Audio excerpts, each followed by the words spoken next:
léegi suuf àdduna bi jaageen jëf ñu ngi leen di siyaara bu wér da wax ne chaque année heure bu ñu ñëwee ba agsi ci digg dëkk bi danañu fi taxaw dellooxaat nit ñi ci yàlla dellooxaat nit ñi ci dëgg xamal leen ne leen dëgg la ñooy jëriñ waaye ñu dajee it ñaan ci Foundiougne bépp badare bu fi dagg tànk yal na la yàlla defal xiwalu saayir ak bu baatin defal la fan bu gudd ak wér ñu ngi koy dagaan ci réew mi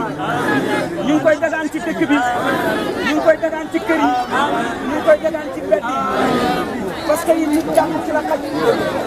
waaye nit dëgg mata mat dundam kon suñu xajee ci jàmm dëgg mat dund saa yi ñu accès ci digg dëkk bi dañ koy ñaan ci dëkk bi chaque année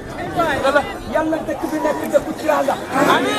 ñëpp fekkee ko parce que bu dëkku feneen dëkku badrien la bu wér kon waa Foundiougne yëpp maa ngi leen di wax ne man sang Cheikh Moussa Diadji ak waa Ahlu Badar yéen ñëpp man sang bu ñàkk fayda bu doyadi bii ñu doon dara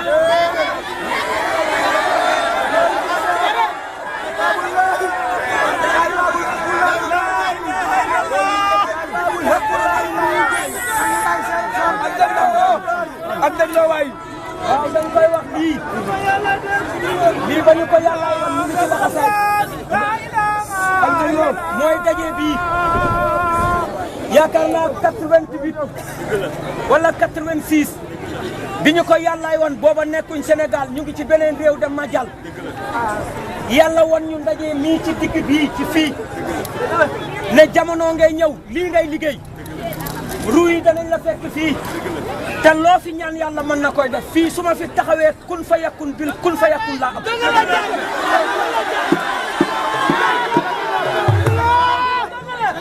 kon ñu ngi wax rek li gën